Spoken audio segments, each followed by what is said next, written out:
అబ్బా ఈ కాళ్ళన్నీ గుంజుతానే కొద్దిగా ఒత్త రాదే. ఏంటిది కాళ్ళు వస్తానా నేను వస్తా. ఓ పిచ్చిదానా, భర్త కాళ్ళు భార్య ఒత్తితే ఇంట్లో ధన ప్రాప్తి కలుగుతదే. ఏంటిది ఎట్లెట్లా? భర్త కాళ్ళ వేళ్ల నుండి మొక్కల వరకు ఉన్న భాగం శనిది, ఆడోళ్ళ చేతి వేళ్ల నుండి అరిచేతి దాకా ఉన్న భాగం శుక్రుంది. భర్త కాళ్ళు పట్టడం ద్వారా శనిపై శుక్రుని ప్రభావం పడి ఇంట్లో ధన ప్రాప్తి కలుగుతదే పిచ్చిదానా. మిడిగుడ్లు పెట్టుకుని మిట్ట ఏం చూస్తావు ఒత్తు. అవును, ప్రభుత్వం అంటే ఎట్లుండాలి? ప్రభుత్వం అంటే ఒక దేవుని ప్రభుత్వం లెక్క ఉండాలి. రాష్ట్రపతి అంటే ఒక శివుని లెక్క ఉండాలి. ప్రధానమంత్రి అంటే మహావిష్ణువు లెక్క ఉండాలి. హోంశాఖ అంటే గణపతి లెక్క ఉండాలి. రక్షణ శాఖ అంటే హనుమంతుని లెక్క ఉండాలి. సాంస్కృతిక శాఖ అంటే ఒక ఇంద్రుని లెక్క ఉండాలి. విద్యాశాఖ అంటే ఒక సరస్వతి లెక్క ఉండాలి. సమాచార శాఖ అంటే ఒక నారదుడు లెక్క ఉండాలి. క్రీడా శాఖ అంటే శ్రీకృష్ణుని లెక్క ఉండాలి. విద్యుత్ ఆరోగ్య శాఖ అంటే ఒక సూర్యుడు లెక్క ఉండాలి. జల వనరుల శాఖ అంటే వరుణుడు లెక్క ఉండాలి. మానవ వనరుల శాఖ అంటే ఒక బ్రహ్మ లెక్క ఉండాలి. న్యాయ శాఖ అంటే ఒక యముడి లెక్క ఉండాలి. ఇట్లుంటే లోటుబాట్లు ఏముండయని నా ఉద్దేశం. పైసలు ఇచ్చిపో, సీలర్ సామాన్ తేవాలి. ఒక్క నువ్వే అంటావు పైసలు ఇవ్వమని. పైసలకు 10 రకాల పేర్లు తెలుసా? పైసలల్లో కూడా రకాలుంటాయా? అవునే, గుళ్ళెచ్చేదాన్ని ఏమంటారు? దక్షిణ. మరి బడిలా? ఫీజు. పెండిళ్ళల్లా? కట్నం. విడాకులల్లా? భరణం. ప్రభుత్వానికి ఇచ్చేది? పన్ను. కోర్టులో ఇచ్చేది? జరిమానా. రిటైర్మెంట్ అయినాక వచ్చేది? పెన్షన్. ఆఫీసులలో వచ్చేది? జీతం. కూలి పనిలో వచ్చేది? కూలి. పిల్లలకి ఇచ్చేది? మెయింటెనెన్స్. బ్యాంకులో అప్పు ఇచ్చేది? లోను. హోటళ్ల సర్వర్ కి ఇచ్చేది? టిప్పు. ప్రభుత్వ ఆఫీసులలో అక్రమంగా తీసుకునేది? లంచం. మీ నాన్న నాకిచ్చింది? వరకట్నం. మరి నేను నీకిచ్చేది? ఎడ్డెడ్డి సూపులు చూడకు, నీకు నేనిచ్చేది ఇంటి ఖర్చు. నేను అచ్చటాలకు లేట్ అవుతుంది. ఎటు పోతాను? మా సాయితగాడు వచ్చిండట, అని చూడక సాన్ రోజులు అవుతుంది, పోయి చూచేస్తా. నీ దోస్తులు చల్లగుండా ఎప్పటికి దోస్తులేనా? ఎప్పటికి దోస్తులు కాదే, అప్పుడప్పుడే. ఎప్పటికి ఉండేది మీరే. ఏంటిది మేమా? అవును, రామునికి సీత, కృష్ణునికి రాధ, నాకు నువ్వు. ఉదయం అయితే ఉష, అరుణ, సాయంత్రం అయితే సంధ్య, చీకటైతే జ్యోతి, దీప, పడుకున్నాక స్వప్న, నువ్వు చూసేటప్పుడు నయన, నువ్వు వినేటప్పుడు శ్రావణి, మాట్లాడుతున్నప్పుడు వాణి, వడ్డించేటప్పుడు అన్నపూర్ణ, నడుస్తున్నప్పుడు హంసవు, నవ్వుతున్నప్పుడు హాసిని, ప్రసన్నవు, అద్దంలో చూసుకున్నప్పుడు సుందరివి, నీళ్లు తాగేటప్పుడు గంగ, ఐస్ క్రీం తినేటప్పుడు హిమజ, సినిమా చూస్తున్నప్పుడు చిత్రవు, అబద్ధం ఆడేటప్పుడు కల్పన, నిజం చెప్పేటప్పుడు సత్యవతి, ఆలోచించేటప్పుడు ఊహవు, చదువుతున్నప్పుడు సరస్వతివి, కోపంలా భైరవి. ఇట్లా చెప్పుకుంటా పోతే కుప్పలు కుప్పలు మీరే. ఎక్కడున్నాడు చెప్పు నా దోస్తు. ఏంది బాగా అందుకొద్దు కూర్చున్నావు? నీకు గుర్తున్నదా, ఒక 20 సంవత్సరాల కిందట మనం ప్రేమించుకునేటప్పుడు ఒక రోజు మీ ఇంటికి వచ్చిన, అప్పుడు మనం ముద్దుగా ముచ్చట్లు పెట్టుకుంటాం. అప్పుడు మీ నాన్న సడన్ గా వచ్చిండు, వచ్చి నన్ను కుక్కను కొట్టినట్టు కొట్టిండు. నిన్ను పెళ్లి చేసుకోపోతే నన్ను జైల్లో పెట్టించి 20 సంవత్సరాల దాకా నేను బయటికి రానియ్యను అన్నాడు. గుర్తున్నదా?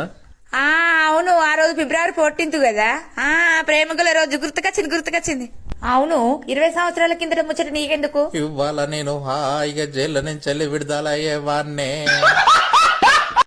ఎటు పోతున్నావు?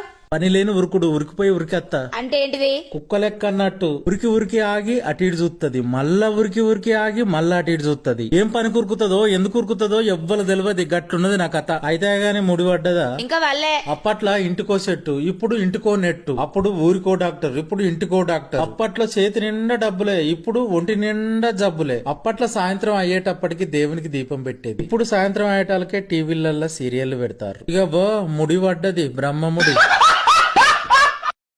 అరే గా చేతుకు గాజులు పెట్టుకుంటే ఏమైంది? మంచి కలర్లు లేవు. ఓ పిచ్చిదాన, గాజులు అందానికే కాదు, గాజు రంగును బట్టి రకరకాల అర్థాలున్నాయి. అబ్బా, ఎరుపు రంగు గాజేసుకుంటే ఏమర్థమో? ఎరుపు రంగు గాజు శక్తిని, నీలం రంగు గాజు విజ్ఞానాన్ని, ఊద రంగు స్వేచ్ఛను, ఆకుపచ్చ రంగు అదృష్టాన్ని, పసుపు రంగు సంతోషాన్ని, నారింజ రంగు విజయాన్ని, తెల్ల రంగు ప్రశాంతతను, నల్ల రంగు అధికారాన్ని. ఇట్లా ఒక్కొక్క రంగు గాజు ఒక్కొక్క అర్థాన్ని ఇస్తదే. మొగుణ్ణి వేధించి సాధించి పీర్చి పిప్పి చేసును మాత్రం తెలుసు, ఇసొంటిది తెలియదు. ఏస్కపా జోరు దారుగా తయారయ్యేటో పోతాను. మన పేరు మీద అర్చన చేపిద్దామని గుడికి పోతాన్నా. ఓ పిచ్చిదానా, మన పేరు మీద అర్చన చేయించకు. ఏ ఊకో, ఏం మాట్లాడుతున్నావు? నేనే ఏం మాట్లాడుతానా? మన పేరున్నోళ్ళు బొచ్చడం మంది ఉన్నారు. మన పేరు మీద అర్చన చేపిస్తే వాళ్ళ గోదానే పుణ్యం. మరి ఏం చేయాలి? ఓ పిచ్చిదానా, గీ ఆధార్ కార్డ్ నెంబర్ మీద అర్చన చేయించు, పుణ్యం మనకే దక్కుతుంది. ఈ ముచ్చట ఎవ్వరికి చెప్పకు, నేర్చుకుంటారు. ఏంది ఎప్పుడు చూసినా రంది కొద్ది కూసుంటావు? ఏం లేదే, ఏం లేని అట్లా ఎందుకుంటావు? మనకు పెళ్లి కాకముందు బతుకు మీద విరక్తి పుట్టి విషం తాగిన. మా నాన్నచ్చి కాపాడిండు. ఇట్లా కాదని ఉరివేసుకున్నా. మా అవ్వ కాపాడింది. అది కాదని యాక్సిడెంట్ చేసుకున్నా. డాక్టర్ కాపాడిండు. ఇదంతా కాదని బాయిల దునికిన. బాయిల నుంచి తీసి గ్రామస్తులు కాపాడిరు. ఇది ఏది కాదని నేను పెళ్లి చేసుకున్నా. నా కర్మ కప్పలు తిన్నాయి, నొసలు కుక్కలు తిన్నాయి. ఇప్పుడు కాపాడడానికి ఎవ్వరు అత్తలేరు. ఈ 2 కోడిగుడ్లు ఎవల ముక్కులో పెడతానని తీసుకొచ్చినావు? ఆ 2 కొడుగుడ్లు కొట్టిపోసి గంజడి పులుసు పెట్టు. ఎవ్వి 2 తెచ్చి గంజడి పులుసు పెట్టమంటున్నావు? నీ లక్కీ నెంబర్ కి ఇట్లా 2 అయ్యింది. అది కాదే, మనిషి జీవితానికి 2కు బాగా సంబంధం ఉన్నదే.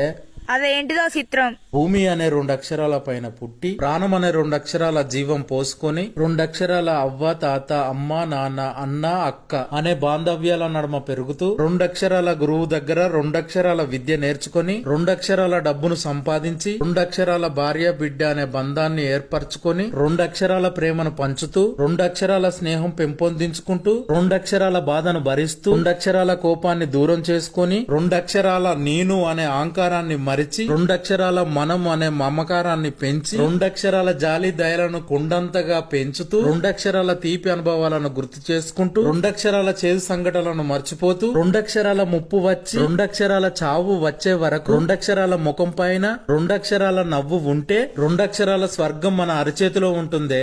ఇంకా చిత్రం ఏందంటే 2 అక్షరాల బాబు అను నేను 2 అక్షరాల ఓసి 2 అక్షరాల బ్రాండ్ తీసుకొని 2 అక్షరాల గ్లాసుల 2 అక్షరాల బ్రాండ్ పోసుకొని 2 అక్షరాల నీళ్లు పోసుకొని 2 అక్షరాల పెగ్గు వేస్తే వస్తుంది 2 అక్షరాల కిక్కు. అడుగు నీ డౌటు. అసలు ధర్మం అంటే ఏంటిది? ధర్మ సాక్షిగా పెళ్లాడిన భార్యను వదిలివేయకుండా ఉండడం వివాహ ధర్మం. తన భర్త అందహీనుడైన స్థితిపరుడు కాకుండా నమ్మి ఉండడం భార్య ధర్మం. నమ్మిన మిత్రునికి అపకారం చేయకుండా ఉండడం మిత్ర ధర్మం. సోమరితనం లేకుండా ఉండడం పురుష ధర్మం. విజ్ఞానం దాచుకోకుండా బోధించడం గురు ధర్మం. భయభక్తులతో విద్య నేర్చుకోవడం శిష్యుని ధర్మం. న్యాయ మార్గంగా సంపాదించి సంసారాన్ని పోషించడం యజమాని ధర్మం. భర్త సంపాదనను సక్రమంగా పెట్టి గృహాన్ని నడపడం ఇల్లాలి ధర్మం. సైనికుడిగా ఉండి దేశాన్ని ప్రజలను కాపాడడం సైనికుని ధర్మం. వృద్ధులైన తల్లిదండ్రులను ఆదరించి పోషించడం బిడ్డల ధర్మం. తాను జన్మనిచ్చిన బిడ్డలను ప్రయోజకులను చేయడం తండ్రి ధర్మం. తన ఇంటికి తనను కన్న వారికి పేరు ప్రతిష్టలు తేవడం బిడ్డలందరి ధర్మం. తన వృత్తి ఎటువంటిదైనా వృత్తిని గౌరవించడం ప్రతి వారి ధర్మం. తాను సంపాదించిన దాన్ని తన వారితో పంచుకొని తినడం సంసార ధర్మం. అసహాయులను కాపాడడం మానవ ధర్మం. ధర్మాన్ని మనం కాపాడితే ఖచ్చితంగా ధర్మం మనల్ని కాపాడుతుంది. ఇప్పుడు కాకున్నా ఏదో రోజు ఖచ్చితంగా కాపాడుతుంది.